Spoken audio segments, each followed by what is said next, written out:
Hi hello నమస్తే welcome to విజయ మా ఊరు ఆడియో బుక్స్ ఛానల్. నేను విజయలక్ష్మిని. ఫ్రెండ్స్, నవల స్రవంతిలో ప్రముఖ రచయిత్రి శ్రీమతి అంగులూరి అంజనీదేవి గారి నవల అడుగులో అడుగునై వస్తా ఆడియోగా మీకు వినిపిస్తున్నాను కదా. మరి ఈరోజు అడుగులో అడుగునై వస్తా నవల ఆడియో రెండో భాగం వినిపించబోతున్నాను. మరి ఆలస్యం చేయకుండా కథలోకి వెళ్ళిపోదాం పదండి.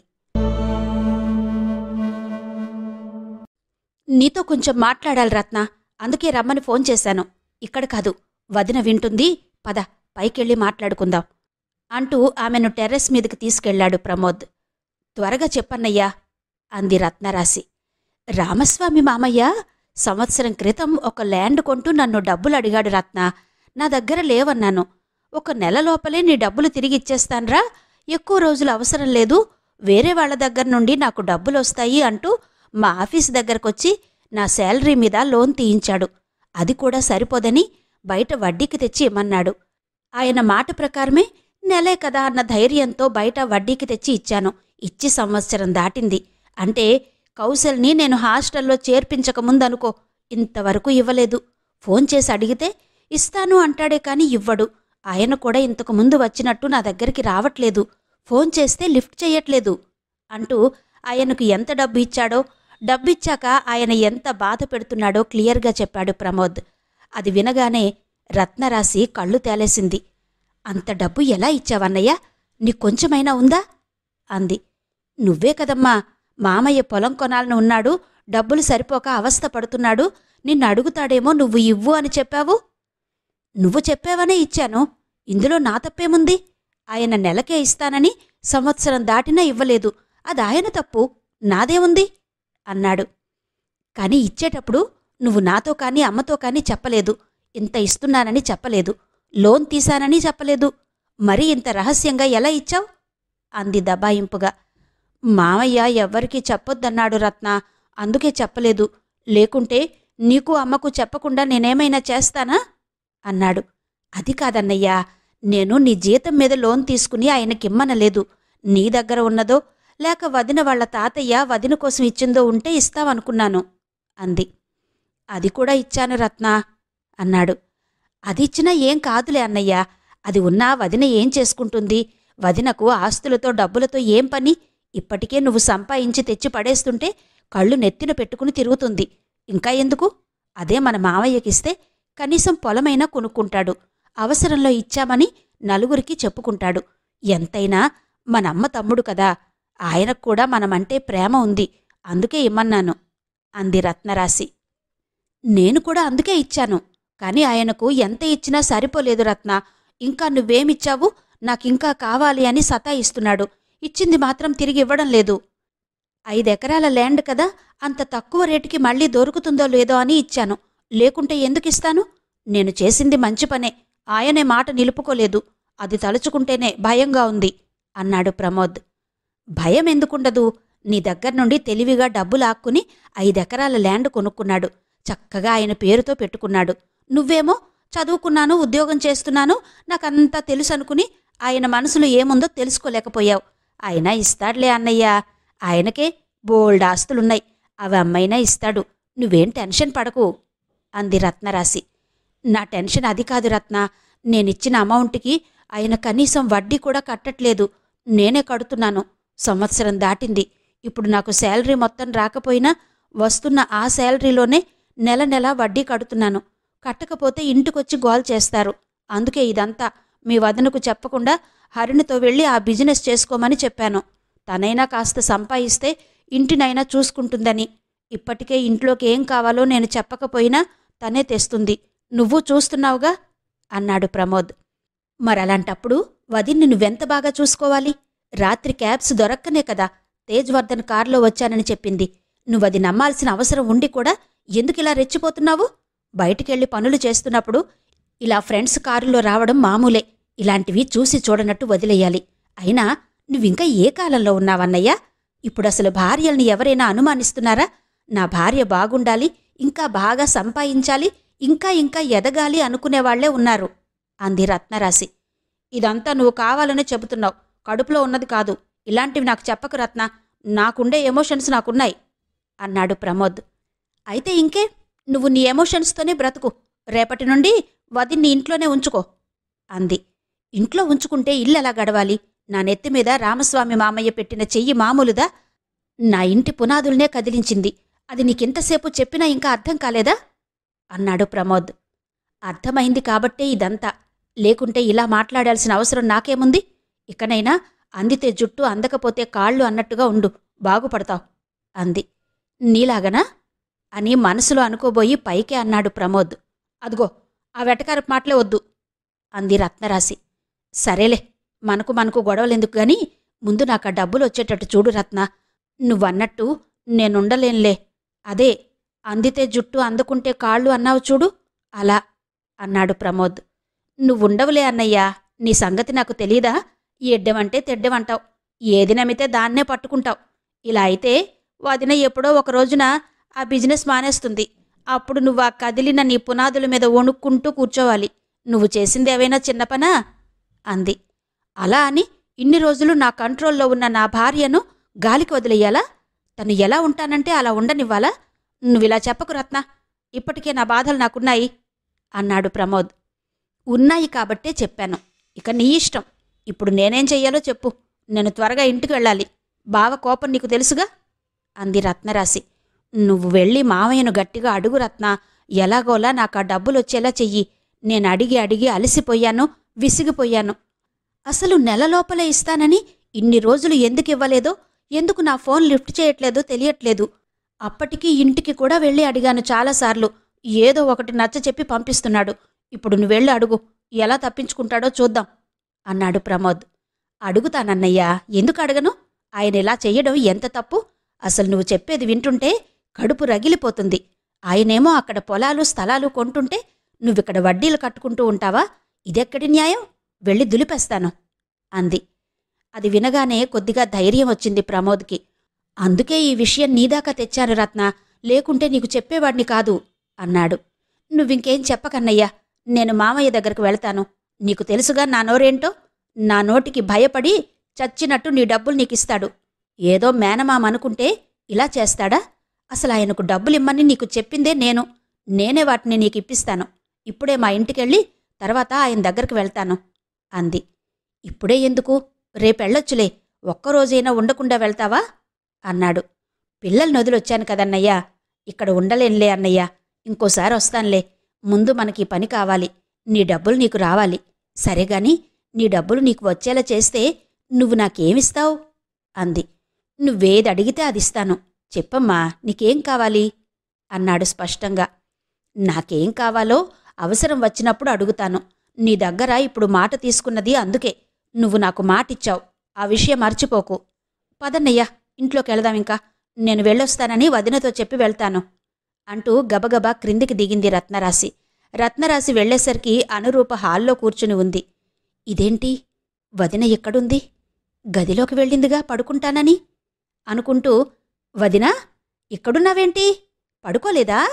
తలనొప్పి అప్పుడే తగ్గిందా అంది. లేదు రత్న, అదిప్పుడే తగ్గే నొప్పి కాదులే. నువ్వు కూర్చో, మాట్లాడాలి. మీ అన్నయ్యేడి అంది అనురూప. వస్తున్నాడు, అదిగో వచ్చాడు, రా అన్నయ్యా అంది రత్నరాశి. ప్రమోద్ వెళ్ళి వాళ్ల దగ్గర కూర్చుని, ఏంటి రత్న అన్నాడు. ఏముంది, నేను నా కొడుకుని ఇప్పుడే చూడాలి అంది అనురూప. ఆమె ముఖం చాలా బాధగా సీరియస్గా ఉంది. ప్రమోద్ కంగారు పడ్డాడు. ఇప్పుడే చూడాలా? అదెలా వీలవుతుంది? ఎందుకు కాదు, అడ్రస్ చెప్తే నేను రత్న వెళ్ళి చూసి వస్తాం. నేను వాడిని చూడకుండా ఇంకొక క్షణం కూడా ఉండను అంది మొండిగా అనురూప. నీ గోల నీదేనా? అర్థం చేసుకోవా? వాడు నిన్ను చూస్తే అక్కడ ఉంటాడా? ఇంటికొస్తానని ఏడిస్తే ఏం చేస్తాం? కాస్త నువ్వైనా మీ వదినకు నచ్చచెప్పు రత్న అంటూ చెల్లెలి వైపు చూశాడు. రత్న ఏం చెబుతుంది? తన పిల్లల్ని వదిలి తను ఉండగలదా? కనీసం చూడనైనా చూడకుండా అక్కడ నా కొడుకు ఎలా ఉన్నాడో, ఏం తింటున్నాడో నా భయం నాకుండదా అంది అనురూప. ఆమె అప్పటి వరకు గదిలో కూర్చుని ఎంత ఏడ్చిందో ఏమో, బాధతో నలిపి నలిపి ముక్కు బాగా ఎర్రబడి ఉంది. భయం ఎందుకుదినా? అలాంటి చోట నా పిల్లలు ఉండాలే కాని నేను నీలా ఉంటానా? అదెంత మంచి స్కూల్, ఎంత మంచి హాస్టల్. అలాంటి చోట అందరి పిల్లలు ఉండగలరా? మా అన్నయ్య అంటే డబ్బు బాగా కట్టి తన కొడుకుని ఇప్పటి నుండే మంచి స్కూల్లో చేర్పించి చదివిస్తున్నాడు. కౌశల్ అక్కడ తినే తిండి మనం మన ఇంట్లో పెట్టగలమా? అదే మా ఆయన దగ్గర అన్ని డబ్బులుండుంటే మా పిల్లల్ని కూడా అక్కడే చేర్పించేవాళ్ళం అంది రత్నరాశి. అది కాదు రత్న, మరీ అంత చిన్న వయసులోనే కౌశల్ని హాస్టల్లో వేయడం ఎందుకు చెప్పు? ఆ రోజు నేను ఎంత చెప్పినా వినకుండా వాడి డ్రెస్సులు బ్యాగ్లో పెట్టుకుని రారా వెళదామంటూ తీసుకెళ్లాడు. ఆ తర్వాత ఒక్కసారి కూడా వాడిని చూపించలేదు. నువ్వైనా వాడెక్కడున్నాడో అడిగి తెలుసుకో రత్న, మనిద్దరం వెళ్ళి చూసొద్దాం అంది ఆశగా అనురూప. ప్రమోద్ విసుక్కున్నాడు. ఎప్పుడు ఇదే గోలరత్న, మనసుకి శాంతి లేకుండా చేస్తుంది. ఆఫీస్ నుండి ఇంటికి రావాలంటేనే భయపడుతున్నాను. అసలు వాడా రోజు కిడ్నాప్ అయినప్పుడే పోయి ఉంటే బావుండేది. మళ్ళీ దొరికి నా ప్రాణాలు తీస్తున్నాడు అన్నాడు ప్రమోద్. ఆ మాట వినగానే షాక్ తింది అనురూప. ఎందుకుదినా మా అన్నయ్యని ఇంత కష్టపెడుతున్నావు? ఆయనేం చేశాడని? అసలే ఆయన బాధల్లో ఆయనున్నాడు. ఇంట్లో ఉంటే కౌశల్ సరిగ్గా చదవట్లేదని, సరిగ్గా తినటం లేదనేగా హాస్టల్లో వేశాడు. అయినా నువ్వు సరిగ్గా వంట చేస్తే ఎందుకు తినడు? కూర్చోబెట్టి చదివిస్తే ఎందుకు చదవడు? అసలు నీ వంట నాకే తినాలనిపించదు. తినకుండా ఎంతసేపు ఉంటామని తినడం తప్ప. వాడింటికొచ్చి మళ్ళీ వెళ్ళనంటే అన్నయ్యకేగా బాధ. నీకే?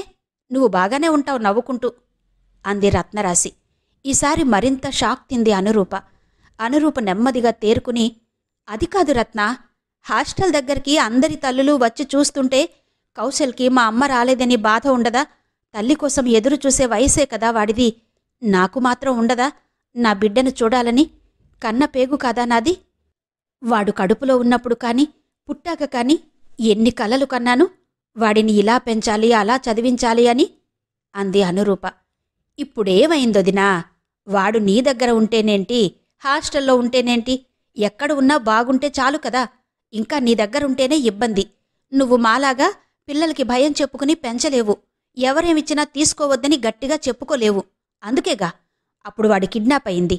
వాళ్ళేవో చాక్లెట్స్ ఇవ్వగానే తీసుకుని తినబట్టేగా మత్తులోకి వెళ్ళి వాళ్లకు దొరికాడు అంది. అంతేగాని తన అన్నయ్య కౌశల్కి చాక్లెట్స్ కొనివ్వడని అనలేదు. ఆశ్చర్యపోయి చూసింది అనురూప. అలా చెప్పు రత్న, ఊరుకుంటుంటే మరీ ఎక్కువ చేస్తుంది. రోజూ ఇదే ఏడుపు ఇంట్లో. దీని ఏడుపు చూడలేక ఒక్కోసారి ఇంట్లోంచి వెళ్ళిపోదామనిపిస్తుంది. వెళ్ళిపోతాం చూడు ఏదో ఒకరోజు అన్నాడు ప్రమోద్. అతను అప్పుడప్పుడు అలాగే మాట్లాడి బ్లాక్మెయిల్ చేస్తూ ఉంటాడు. అది వినగానే అనురూప భయపడింది.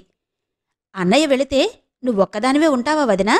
అన్నయ్య అనడమే కాదు, నాక్కూడా ఇది నువ్వు కావాలని ఎక్కువ చేస్తున్నావనిపిస్తుంది. కౌశలేమైనా మరీ ఎల్కేజీ పిల్లాడా? 6th చదువుతున్నాడు. వాడి పనులు వాడు చేసుకోలేడా? అసలు గొప్ప గొప్ప వాళ్ల పిల్లలు ఇప్పుడు హాస్టల్స్లో ఉండే చదువుతున్నారు. పెద్దయ్యాక కౌశల్ గొప్పవాడైతే సుఖపడేది సంతోషపడేది నువ్వే కదా.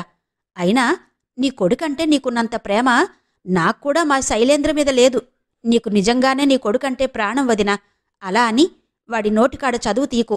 నువ్వేదో నీ పని చేసుకుంటూ అన్నయ్యను చూసుకో చాలు అంది రత్నరాశి. రత్నరాశి చదువుకోకపోయినా మాటలు బాగా మాట్లాడుతుంది. ఒక తల్లి పిల్లలే అయినా ఆమె మాట్లాడినట్టు ప్రమోద్ మాట్లాడలేడు. పైకి మాత్రం ప్రమోద్నే తెలివి జాగ్రత్త ఉన్నవాడిలా కనిపిస్తాడు. కాని ఏది కావాలో ఏది వద్దో రత్నకు తెలిసినంతగా ప్రమోద్కు తెలీదు. అతను రత్నరాశి మాటను బాగా వింటాడు. రత్నరాశి కూడా ప్రమోద్ మీద ఈగ వాలనివ్వదు. ఇంతవరకు నువ్వు కౌశల్ గురించి మాట్లాడి మా అన్నయ్యను బాధపెట్టింది చాలుదినా. నువ్వెంత బాధపెట్టినా అన్నయ్య చూడు నీ గురించే ఆలోచిస్తున్నాడు అంది. అవునవును, నా గురించే ఆలోచిస్తున్నాడు. అది నాకు తెలుస్తూనే ఉందిగా అని మనసులో అనుకుంది అనురూప. ప్రమోద్ టీవీ పెట్టుకుని టీవీ వైపే చూస్తున్నాడు. అనురూప మనసంతా బరువుగా అయింది. ఇక నేనెళ్తానొదినా, ఇంట్లో పిల్లలు ఎదురుచూస్తూ ఉంటారు. మా అమ్మకు కూడా ఒంట్లో అంత బావుండలేదు. వెళ్ళొస్తానన్నయ్యా అంటూ రత్నరాశి వెళ్ళింది. అనురూపకు అక్కడ ఉండడం ఇష్టం లేక వెంటనే లేచి వెళ్ళింది. అనురూప ఉదయాన్నే సైటు దగ్గరికి వెళ్లాలని త్వరగా రెడీ అయింది. ఆమెకు కౌశల్ కిడ్నాప్ అయిన రోజే పోయి ఉంటే బావుండేది అన్న ప్రమోద్ మాటలే గుర్తొస్తున్నాయి. గుండెను పిండుతున్నాయి. ఒక తండ్రి అనాల్సిన మాటలేనా అవి? అతనలా అంటుంటే రత్నరాశి ఏమీ అనలేదు. అంటే రత్న అభిప్రాయం కూడా అదేనా? బాబు వల్ల అంత కష్టం ఏమొచ్చింది వీళ్ళకి? ఒకప్పుడేమో కాని ఇప్పుడు నేను సంపాదిస్తున్నాను. నాకు సంపాదన మొదలయ్యాకే ఇంట్లోకి ఖరీదైన వస్తువుల్ని తెచ్చాను. కిచెన్లోకి అవసరమైన సరుకులు తెస్తున్నాను. ఈ నెల నుండి ఇంటి రెంట్ నన్నే కట్టమన్నాడు. కడతాను అన్నాను. అలాగే కౌశల్ని కూడా చదివించమని చెప్పొచ్చు కదా. ఆ ఒక్కటి మాత్రమే అతనెందుకు చేస్తున్నాడు? అయినా ఏ తండ్రి అయినా కన్న కొడుకుని అప్పుడు పోయి ఉన్నా బావుండేది అంటాడా? వాళ్లకు నా కొడుకు ఎక్కడున్నాడో తెలుసు. నన్ను చూస్తే ఇంటికి వచ్చి మళ్ళీ వెళ్లడన్న ఒకే ఒక్క కారణంతో నన్ను వాడికి దూరంగా ఉంచుతున్నాము అంటున్నారు. ఇది ఎంతవరకు నిజం? సరేలే, నా కొడుకును ఎప్పుడు చూడాలని రాసిపెట్టు ఉంటే అప్పుడే చూస్తాను. ఊరికే ఇలా అడిగి కాదనిపించుకోవడం ఎందుకు? అయినా నా కొడుకుతో వాళ్ల అనుబంధం అంత చిన్నదేం కాదు. ఒకరు తండ్రైతే ఒకరు మేనత్త. కాబట్టి వాళ్లతో నేను మంచిగానే ఉండాలి. నా మనసు పడే కష్టాన్ని బయట పెట్టుకుంటే వాళ్ళు నన్ను ఇంకా బాధ పెట్టేలా ఉన్నారు. నేను ధైర్యంగా ఉండాలి, సంయమనం పాటించాలి. అయినా మనసెందుకో ప్రమోదన్న మాటలకి మౌనంగా ఉండట్లేదు. ఏదో తెలియని బాధతో రొదపెడుతోంది. ఇప్పుడు నేను పడుతున్న ఈ బాధను ఏదో ఒక రూపంలో ప్రమోద్కి కూడా రుచి చూపించాలనిపిస్తుంది. కాని నాకు ఆ అవకాశం ఎప్పుడొస్తుందో? ఛఛ, నా మనసేంటి ఇలా ఆలోచిస్తుంది? మనసు కదా, అలాగే ఆలోచిస్తుందిలే అని అనుకుంటుంటే ఆమె ఫోన్ రింగ్ అయింది. వెంటనే లిఫ్ట్ చేసి, హలో, చెప్పండి అంది. అవతలి వ్యక్తి మాట్లాడుతూనే ఉన్నాడు. ఆమె అతనితో మాట్లాడుతూనే చేతులతో అది ఇది అందుకుంటూ అటూ ఇటూ తిరుగుతోంది. అలాగా అంటోంది. ప్రమోద్ అటువైపు వెళుతూ ఆమె ఫోన్లో మాట్లాడడం విని ఆగాడు. ఆమె ఎవరితో మాట్లాడుతుందో తెలుసుకోవాలనుకున్నాడు. ఒక పక్కకి ఒదిగి ఆమెకు కనిపించకుండా నిలబడ్డాడు. అతని నీడను చూసి అవాక్కయింది అనురూప. ఇప్పుడు నేను ఎవరితో మాట్లాడుతున్నానో తెలుసుకోవాలనే కదా ప్రమోద్ అలా నిలబడ్డాడు. దీన్ని నేను బాగా ఉపయోగించుకోవాలి. ఇలాంటి అవకాశమే నాకు కావాలి అనుకుంటూ ఫోన్ కట్ చేసింది. ఆఫ్లో ఉన్న ఫోన్ని చెవి దగ్గర పెట్టుకుంది. అలాగే వర్ధన్, నేనిప్పుడే వస్తున్నా. నిన్న మనం కలుసుకున్న దగ్గరే కలుసుకుందాం అంది. ఆమె గొంతులో వినిపించిన మార్దవానికి విస్తుపోయాడు ప్రమోద్.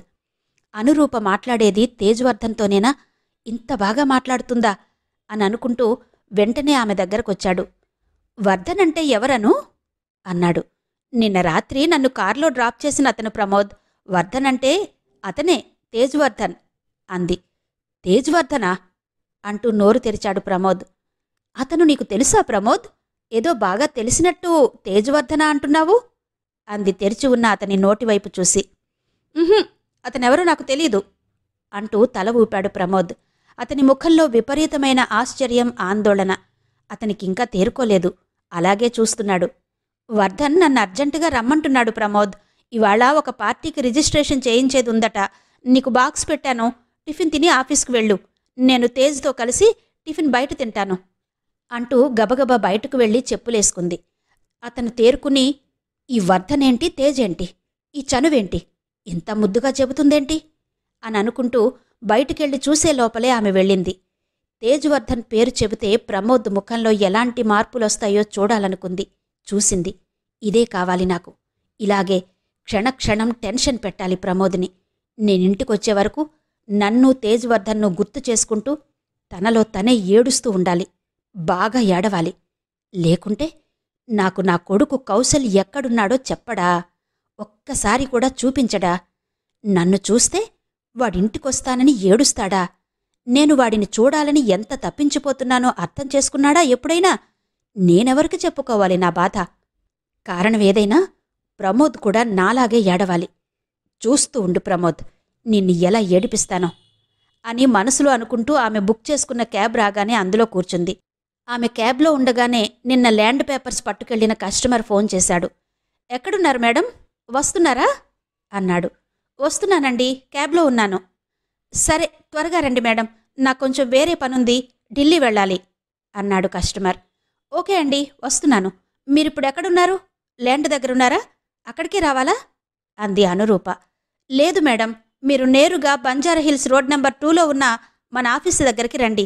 నేనిప్పుడు అక్కడే ఉన్నాను అన్నాడు. ఆమె ఓకే అంటూ కాల్ కట్ చేసింది. క్యాబ్ డ్రైవర్కి అడ్రస్ చెప్పింది. క్యాబ్ వెళ్లి ఆఫీసు దగ్గర ఆగింది. ఆమె క్యాబ్ దిగి లోపలికి వెళ్లగానే అతనున్నాడు. రండి మేడం, కూర్చోండి అన్నాడు. అనురూప కూర్చుంది. వెంటనే వాటర్ బాటిల్, కాఫీ ఆమె ముందుంచారు. ఆమె కాఫీ తాగాక, ఆ ల్యాండ్ రేటు ఎంత చెబుతున్నారు అన్నాడతను ఆమెకు ఎదురుగా కూర్చుని. మీరు చూసిన ఆ ల్యాండ్ 16 ఎకరాలు సార్. వాళ్ళు 32 కోట్లు చెబుతున్నారు అంది. సరే, మీరు ఎంతకిప్పించగలరు అన్నాడు కస్టమర్. ఆమె వెంటనే, సార్, వాళ్ళు చెప్పిన రేట్ అది. నేను అదే చెప్పాను మీకు. కావాలంటే మీరా ల్యాండ్ ఓనర్తో మాట్లాడండి. ఫోన్ కలపమంటారా అంది అనురూప. అతను ఓకే కలపండి మాట్లాడతాను అన్నాడు. ల్యాండ్ ఓనర్కి ఫోన్ చేసింది అనురూప. ఒక్క రింగ్కే లిఫ్ట్ చేసి హలో అన్నాడు ల్యాండ్ ఓనర్. సార్, నేను మీ ల్యాండ్ డీల్ చేస్తున్న అపురూపను మాట్లాడుతున్నాను. నేనిప్పుడు మన ల్యాండ్ కొనే పార్టీ దగ్గరున్నాను. వాళ్ళు ఫైనల్ రేటు ఎంత అని అడుగుతున్నారు. మీరు ఫైనల్గా ఎంత రేటుకి ఇవ్వగలరు అనేది కస్టమర్కి చెప్పండి. అతనికి ఫోన్ ఇస్తున్నాను, మాట్లాడండి అంది. అలాగే ఫోన్ ఇవ్వండి అన్నాడు ల్యాండ్ ఓనర్. కస్టమర్కి ఫోన్ ఇచ్చింది అనురూప. వాళ్ళిద్దరూ ల్యాండ్ గురించి రేటు గురించి 10 నిమిషాలు మాట్లాడుకున్నారు. ల్యాండ్ ఓనర్ ఫోన్ పెట్టేశాక మొబైల్ అనురూపకిచ్చాడు కస్టమర్. ఈ ల్యాండ్ నేను తీసుకుంటున్నాను మేడం అన్నాడు కస్టమర్. అతను ఓనర్తో మాట్లాడాక రేటు విషయంలో సాటిస్ఫై అయ్యాడు. ఆమె విన్నది. రేపు 16వ తారీఖున అగ్రిమెంట్ వ్రాసుకుందాం. ఈ విషయం ఓనర్తో కూడా చెప్పాను అన్నాడు. ఓకే సార్, నేను అగ్రిమెంట్ పేపర్స్ రెడీ చేయిస్తాను అంటూ ఆమె సంతోషంగా లేచి క్యాబ్ బుక్ చేసుకుని ఇంటికి వెళ్ళింది. క్యాబ్ ఇంటి ముందు ఆగగానే ప్రమోద్ కిటికీలో నుంచి క్యాబ్ వైపు చూశాడు. క్యాబ్లో హరిణి ఉందా, తేజ్వర్ధన్ ఉన్నాడా అని. అతనికి వాళ్ళు కనిపించలేదు. అనురూప ఒక్కతే క్యాబ్లో నుంచి చాలా ఉత్సాహంగా దిగింది. డ్రైవర్కి డబ్బులిచ్చి నవ్వుతూ ఇంట్లోకి వెళ్ళింది. ఇంట్లోకి వెళ్ళగానే ఏవండి కాఫీ ఇవ్వనా అంది. మౌనంగా చూశాడు ప్రమోద్. ఏంటలా చూస్తున్నారు? నేను వెళ్ళిన పని సక్సెస్ అయింది. నేను చాలా హ్యాపీగా ఉన్నాను. ఉండండి, నేను ఫ్రెష్ అప్ అయి మనిద్దరికీ కాఫీ కలుపుతాను అంటూ ఆమె ఫ్రెష్ అప్ అయి కిచెన్లోకి వెళ్ళింది. అతను ఆమె వెనకాలే వెళ్ళాడు. అను, నువ్వు వెళ్ళిన పని సక్సెస్ అన్నావు. ఎవరెవరు వెళ్ళారు? ఎలా సక్సెస్? కొంచెం చెప్పవా అన్నాడు బిరుసుగా. అతని మనసులో తేజ్వర్ధన్ తిరుగుతూ ఉన్నాడు. ఎవరెవరూ వెళ్ళలేదు, నేనొక్కదాన్నే వెళ్ళాను క్యాబ్ మాట్లాడుకుని. నీకు తెలుసు కదా, అది రియల్ ఎస్టేట్ పని. అది నేను ఊహించని విధంగా ఓకే అయింది. నీకప్పుడే ఫోన్ చేసి చెప్దామనుకున్నాను, కానీ ఇంటికొచ్చి కాఫీ ఇచ్చి చెప్పాలనుకున్నాను. ఆ ప్రాపర్టీ రేట్ ఎంతో తెలుసా? 32 కోట్లు అంది. అతను ఆశ్చర్యపోతూ కళ్ళు పెద్దవి చేసి 32 కోట్లా అన్నాడు. అవును అంటూ తల ఊపింది. కాఫీని కప్పుల్లో పోసింది. ఓకే అను, నాక్కూడా చాలా సంతోషంగా ఉంది అంటూ ఆమె భుజం మీద ప్రేమగా ముఖం ఆనించాడు. ఆమె నవ్వి పదండి హాల్లో కూర్చుని కాఫీ తాగుదాం అంటూ అతని చేతిలో ఓ కప్పు పెట్టి ఆమె కూడా ఓ కప్పు పట్టుకుని హాల్లోకి వెళ్ళి కూర్చుంది. కాఫీ తాగుతూ అతనేదో ఆలోచిస్తున్నాడు. ఏంటి ప్రమోద్ ఆలోచిస్తున్నావు అంది అనురూప.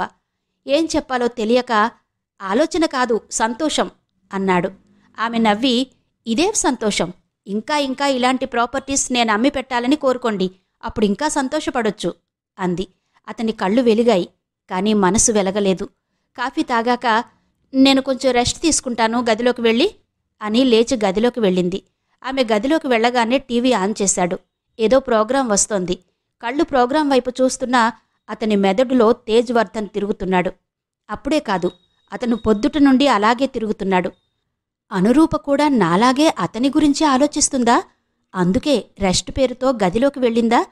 లేదు, అనురూప నాకు తెలియకుండా అలా ఏం ఆలోచించదులే. ఏదున్నా కాస్త ఆలస్యంగానైనా నాకు చెబుతుంది. ఏదీ చెప్పకుండా ఉండేది నేనే. అయినా ఎందుకు చెప్పాలి? నేను మగాడ్ని. నేను అను ఒకటి ఎలా అవుతాం అనుకుంటూ టీవీలో వేరే ఛానల్ మార్చాడు. అంతలో రత్నరాశి ఎడంచెయ్యి ఊపుకుంటూ కుడిచేత్తో చీరకుచ్చెళ్లు పట్టుకుని గబగబా ఇంట్లోకొచ్చింది. రత్నరాశిని చూడగానే ఏమ్మా రత్న, అప్పుడే మామయ్య డబ్బులిచ్చాడా? అందుకే వచ్చావా? రా కూర్చో అన్నాడు సంతోషపడిపోతూ ప్రమోద్. లేదన్నయ్యా, మామయ్య ఊరెళ్ళాడట. ఇంకో 2 రోజుల్లో వస్తాడని తెలిసింది. రాగానే వెళ్తాను. ఆయన దగ్గరికి వెళ్లడం ఎంతసేపు? నీ దగ్గరకొచ్చినట్టే బస్సు ఎక్కితే 1.5 గంటల ప్రయాణం. నువ్వు దాని గురించి మర్చిపో, నేను చూసుకుంటానని చెప్పాను కదా అంది. సరే అమ్మా, బావా పిల్లలు బాగున్నారా అన్నాడు. బాగున్నారన్నయ్యా. శైలేంద్రకి బాదం పప్పులు కావాలట. నిన్న వచ్చినప్పుడు కిచెన్లో చూశాను. వదినుందా? అడిగి కొద్దిగా తీసుకెళ్తాను. ఇలాంటివి దర్పణ అడగదు కాని శైలేంద్ర బాగానే అడుగుతాడు. ఇవ్వకుంటే అలిగి అన్నం తినడు. వాడితోనే నాకు చావనుకో. ఇలాంటివి తేవాలంటే బావ తేడు. ఎప్పుడు చూసినా వేరుశనగలు మాత్రం తెస్తాడు, కిలోలు అంది. పర్వాలేదులే రత్న, మీ వదిన మొన్ననే ఆన్లైన్లో ఆర్డర్ పెట్టి అన్ని రకాల డ్రై ఫ్రూట్స్ తెప్పించింది. పట్టుకెళ్ళు, ఏమీ అనుకోదులే అన్నాడు. అలా అని వదినను అడగకుండా తీసుకోన్లే అన్నయ్యా. వదిన్ని అడిగే తీసుకుంటాను. వదిన ఉందా అంది. ఉందమ్మా, ఇప్పుడే వచ్చింది. రెస్ట్ తీసుకుంటానని చెప్పి గదిలోకి వెళ్ళింది. ఈరోజు మీ వదిన 32 కోట్ల ప్రాపర్టీని అమ్మబోతున్నట్టు చెప్పింది. డీల్ కూడా ఓకే అయిందట. ఏమో అనుకున్నాను గాని మీ వదిన బాగానే ఎదుగుతుంది రత్న అన్నాడు. ఎదిగేది వదిన కాదన్నయ్యా, నువ్వు. ఉండు, వదినతో మాట్లాడి ఇప్పుడే వస్తాను. వదినా వదినా అంటూ అనురూప ఉన్న గదిలోకెళ్ళింది రత్నరాశి. రత్నరాశిని చూడగానే రా రత్న అంటూ లేచి కూర్చుంది అనురూప. అయ్యో వదినా, నువ్వు పడుకో, నేను కూర్చుంటానులే అంది రత్నరాశి. పర్వాలేదులే రత్న. అవును, నీ జుట్టేంటి అలా ఉంది? తల దువ్వుకోకుండానే బస్సు ఎక్కావా అంది నవ్వుతూ అనురూప. అదేం కాదొదినా, దర్పణ పీకి పీకి నా జుట్టిలా తయారైంది. అప్పటికి మా అమ్మ రోజుకు 2 సార్లు నా తలకు నూనె పెట్టి దువ్వుతుంది. అది పీకిన దగ్గర జుట్టు ఇప్పుడిప్పుడే మొలుస్తుంది. దాని కోపమే అంత వదినా. ఏం చేస్తాం, చిన్నపిల్ల చూడ్డానికి ముద్దుగా ఉంటుందే కాని మాట వినదు అంది రత్నరాశి కూడా నవ్వుతూ. అలా దర్పణ గురించి ఇద్దరూ కాసేపు సరదాగా మాట్లాడుకుంటూ నవ్వుకున్నారు. రత్నరాశి లేచి అనురూప చీరలున్న ర్యాక్ దగ్గరికి వెళ్ళింది. అబ్బబ్బా, ఎన్ని చీరలో! ఎంత బాగున్నాయో! ఎంత మంచి రంగులో! వీటి రేటు కూడా ఎక్కువే ఉంటుందనుకుంటా. వదిన్నడిగి 1 2 తీసుకుందాం అనుకుంటూ తనకు బాగా నచ్చిన చీరలు లాగి చేత్తో పట్టుకుంది. వదినా, ఈ చీరలు నేను తీసుకోనా అంది ఆశగా. అనురూప వెంటనే రత్నరాశి వైపు చీరల వైపు చూసింది. ఆ చీరలు ఎవరు కొన్నారనుకున్నావు రత్న, అలా అడిగావు? వాటి రేటు ఎంతనుకున్నావు అంది. అంత ఖచ్చితంగా రేటు చెప్పలేను కాని వాటిని మా అన్నయ్య కొని ఉంటాడు. ఆయన కాక ఇంకెవరున్నారు వదినా నీకంత ఖరీదైన చీరలు కొనివ్వడానికి అంది సాగదీస్తూ రత్నరాశి. అబ్బో, ఈ రత్న ఇంత సాగదీసి మాట్లాడుతుందే. నేనిప్పుడు ఊరుకుంటే ఇంకా ఏమైనా అనగలదు. అసలే నేను తేజ్వర్ధన్ కారులో వచ్చానని ప్రమోద్ ఇప్పటికీ దాన్ని వదలట్లేదు అని మనసులో అనుకుంటూ, నాకా చీరలు మీ అన్నయ్య కొనలేదు రత్న, వేరెవరో కూడా కొనలేదు, నేనే కొన్నాను. నేను సైట్ దగ్గరికెళ్ళినప్పుడు కట్టడానికి. అవి నీకొద్దులే, మీ అన్నయ్య నాకు కొనిచ్చిన చీరలు ఆ పక్కనే ఉన్నాయి చూడు, అవి తీసుకో కావాలంటే. ఇవొద్దు అంది ఖచ్చితంగా అనురూప. నాకివే కావాలి, అవొద్దు, అవి చీప్ చీరలు, రేటు కూడా తక్కువే. పైగా నువ్వు కట్టి కట్టి పక్కన పడేశావు, అవి ఇంట్లో కట్టడానికి కూడా పనికిరావు, ఇవే తీసుకుంటాను అంది మొండిగా రత్నరాశి. వద్దన్నానుగా, నీకు కావాలంటే ఈసారొచ్చినప్పుడు నేను వేరేవి తీసి పెడతాను. అన్ని వేలు పోసుకొని పట్టుమని 4 సార్లు కూడా వాటిని నేను కట్టలేదు. చూశావుగా, మీ అన్నయ్య కొన్న చీరలు నీకే నచ్చలేదు, ఇక నేను ఎలా కట్టానో ఊహించుకో అంది. రత్నరాశి అదేం వినకుండా ఆ చీరలను చేతులతో అటూ ఇటూ నలుపుతూ చూస్తోంది. అది కూడా సంవత్సరానికి 1 చీర కొనివ్వడానికి ఆలోచించేవాడు మీ అన్నయ్య.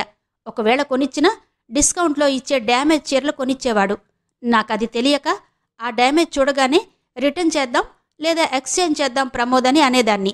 సరే అని అంటాడే గాని ఇంట్లో నుంచి కదిలేవాడు కాదు. ఇక తప్పక అవే కట్టాల్సొచ్చేది. ఈ మధ్యన నేను షాపింగ్ చేస్తున్నప్పుడే నాకు ఈ విషయాలు తెలిసాయి. షాపింగ్లో నాకు కావలసిన చీరలు కొన్నాక డిస్కౌంట్ అన్న బోర్డు దగ్గర ఆగి ఆ చీరలు చూపించండి అన్నాను. అవి డ్యామేజ్ చీరలు మేడం, వాటిని డిస్కౌంట్లో పెట్టి అమ్ముతాము అన్నారు.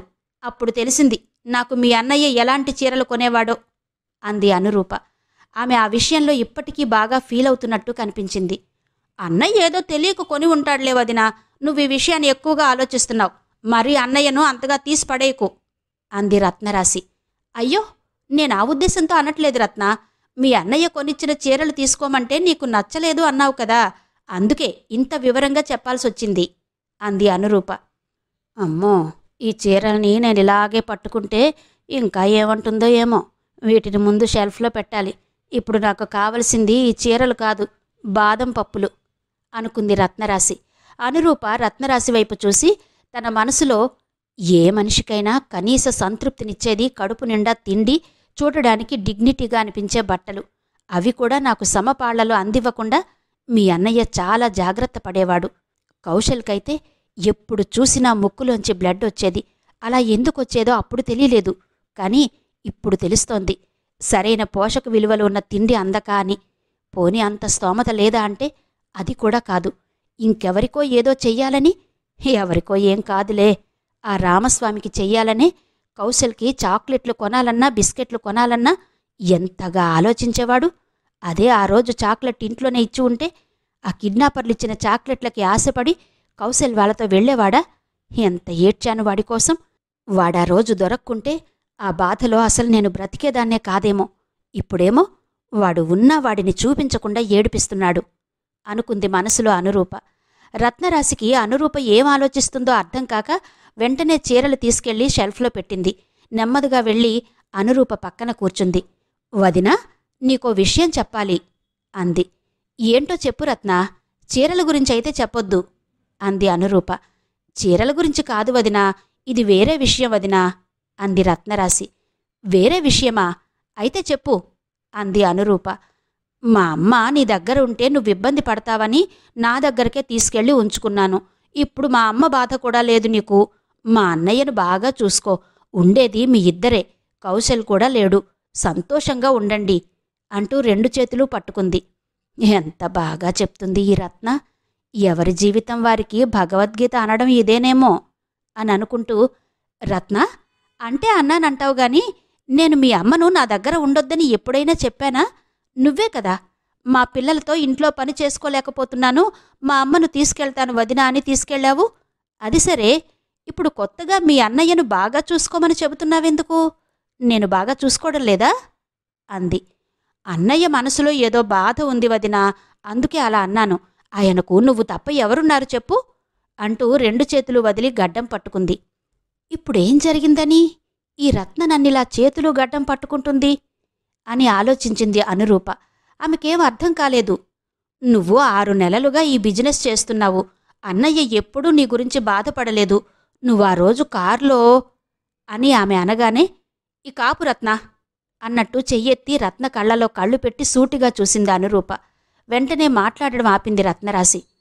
అది నేను చూసుకుంటాను రత్న, నువ్వింకేం చెప్పకు. అసలు మీ అన్నయ్యను ఎలా బాధ పెట్టాలో, ఎలా ఉంటే బాధపడతాడో నాకు నిజంగానే తెలీదు.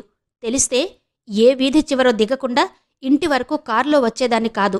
మీ అన్నయ్యను బాధ పెట్టాలని నాకు మాత్రం ఉంటుందా? బాధ విలువ నాకు తెలియదా? బాధ పెడితే ఎంత శక్తి నశిస్తుందో నాకు తెలియదా అంది. నీకు తెలుసొదినా, నీ మాటలు వింటుంటే ఈరోజు ఇక్కడే ఉండాలన్నంత సంతోషంగా ఉంది. కానీ అక్కడ నా పిల్లలు తుమ్ములతో దగ్గులతో బాధపడుతున్నారు. వెళ్ళాలి. శైలేంద్ర అత్తనడిగి బాదం పప్పులు తేమ్మా అంటే వచ్చాను అంటూ మాయమాటలు చెప్పి మనసు కరిగేలా చూసింది. అవసరాన్ని బట్టి అలాగే చూస్తుంది రత్నరాశి. సరే రత్న, బాదం పప్పులతో పాటు అక్రూట్ కూడా ఇస్తాను, తీసుకెళ్లి పిల్లలకు పెట్టుకో. నాకెలాగూ కౌశల్లేడు, వాళ్లైనా తింటారు. పద, వంట చేస్తాను, భోంచేసి వెళ్ళొచ్చు. ఎంతసేపు వెళ్తావు? బస్సు ఎక్కితే 1:30 ప్రయాణం అంటూ వెళ్ళి వంట చేసింది అనురూప. రండి రత్న, మీ ఇద్దరికి భోజనం వడ్డిస్తాను అని అనగానే ఇద్దరూ వెళ్ళి కూర్చున్నారు. నువ్వు కూడా కూర్చోవద్దినా, ముగ్గురం కలిసి తిందాం అంది రత్నరాశి. అనురూప నవ్వి, నువ్వు నా ఆడపడుచువి, నిన్ను నేను మీ అన్నయ్యతో సమానంగా అనుకోవాలనుకుంటాను. అలా అని అప్పుడో మాట ఇప్పుడో మాట చెప్పకు రత్న. అసలే నాకు ప్రపంచం సరిగ్గా తెలీదు, కన్ఫ్యూజ్ చెయ్యకు అంది. నేనేం చేశాను వదినా? నువ్వు కూడా మాతో కూర్చో అన్నాను, అంతే కదా అంది రత్నరాశి. అంతే అని నువ్వనుకోగానే సరిపోయిందా? మా పెళ్ళైన కొత్తలో నువ్వే కదా అన్నావు, మా అన్నయ్య తినేంతవరకు ఆయనకేం కావాలో చూసుకుంటూ సర్వీస్ బాయ్లా నిలబడి ఉండు అని. కనీసం ఆ మాత్రం మర్యాదైనా ఇవ్వు అని. ఇచ్చాను, ఇస్తున్నాను. ఇప్పుడు మీతో కలిసి కూర్చుని తిని మీ అన్నయ్య మర్యాదను తీయమంటావా? ముందు మీరు కానివ్వండి అంది అనురూప. ఆమె అలా అన్నదే కాని ఒకప్పుడు ప్రమోద్తో కలిసి తినాలని బాగా ఆశపడేది. అతనితో కలిసి టిఫిన్ తిన్నా భోజనం తిన్నా అయిష్టంగా అదోలా చూసేవాడు. బాబుతో కలిసి తింటున్నా సరే అలాగే చూసేవాడు. నేను తెచ్చేదంతా నువ్వే తినకు, వాడికి సరిపోదు, వాడు తిన్నాక తిను అనేవాడు. నేను తింటే ఎంత తింటానని? అసలు అతని మాటలు కానీ ఆ చూపులు కానీ నాకు నచ్చేవి కాదు. తిండి కూడా సహించేది కాదు. ఇప్పుడోకే. గత 6 నెలలుగా ఆ ఫీల్ పోయింది. ఏం తినాలన్నా నా డబ్బులతోనే తింటున్నాను. ఇప్పుడు నాకు అరక్షణం బతికినా ఇలాగే బ్రతకాలనిపిస్తుంది. లేకుంటే ప్రమోద్ లాంటి భర్తతో ఆత్మగౌరవం చచ్చిపోకుండా బతకాలంటే మాటలా అనుకుంటూ, కొత్త అలవాట్లొద్దులే రత్నా, మీరు తినండి అంటూ వాళ్లకొడ్డించింది. కాకపోతే ఈ మధ్యనే నా టైమింగ్స్ సెట్ కాక ఒక్కోసారి మీ అన్నయ్య కన్నా ముందే తినేస్తున్నాను. ఇప్పుడు నేను బయటకు వెళ్లేదేమీ లేదులే, మీతో కలిసి తినాల్సిన అవసరం కూడా లేదు అంది మళ్లీ నవ్వి. తేజ్వర్ధన్తో అయితే తింటావా అన్నాడు లోలోన ఉడుక్కుంటూ ప్రమోద్. అది వేరు ప్రమోద్, బయట నాకంటూ ఒక పొజిషన్ గౌరవం ఉన్నాయి. వాళ్లతో సమానంగా కూర్చుని తినగలను. ఇక్కడ అలా కాదు. ఇక్కడ నాకంటూ కొన్ని లిమిట్స్, ఆర్డర్స్ ఉంటాయి. ఇదొక అద్భుత ప్రపంచం. నువ్వు నా భర్తవి. నేను నిన్ను చూసి భయపడాలి, అవసరమైతే వణకాలి. అలా నాకు రాకుంటే నువ్వే నీ కళ్లతో నేర్పిస్తావు, లేదంటే రత్న నేర్పిస్తుంది. తేజ్వర్ధన్ అలా కాదు. అయినా అతను నువ్వు ఒకటెలా అవుతారు? అతనేమైనా నా భర్తనా? నేనేమైనా అతని సర్వెంట్నా? కలిసి కారులో వచ్చినంత మాత్రాన అతణ్ణి ఆకాశానికేమి ఎత్తొద్దు అంది అనురూప. ఆ మాటలు రత్నరాశిని గుచ్చుకున్నాయి. అయినా దులిపేసుకుంది. నువ్వు తినన్నయ్యా, ఇప్పుడదంతా ఎందుకు? అవసరమా మనకు? అంది రత్నరాశి. వాళ్ళకేం కావాలో దగ్గరుండి వడ్డించింది అనురూప. తిన్న తర్వాత అనురూప ఇచ్చిన డ్రై ఫ్రూట్స్ తీసుకుని, ఇవి చూస్తే మా శైలేంద్ర ఇక ఆగడొదినా, మా అత్త పంపింది, మా అత్త పంపింది అంటూ వీధిలో అందరికీ చెప్పుకుంటూ తింటాడు. ఇక నేను వెళ్ళొస్తానొదినా, వెళ్ళొస్తానన్నయ్యా అంటూ సంతోషంగా ఇంటికి వెళ్ళింది రత్నరాశి. అడుగులో అడుగునై వస్తా శ్రీమతి అంగులూరి అంజనీదేవి గారి నవల ఆడియో 2వ భాగం విన్నారు కదా. మిగిలిన కథ తరువాతి భాగాల్లో వినిపిస్తాను. అంతవరకు సెలవు. నమస్తే.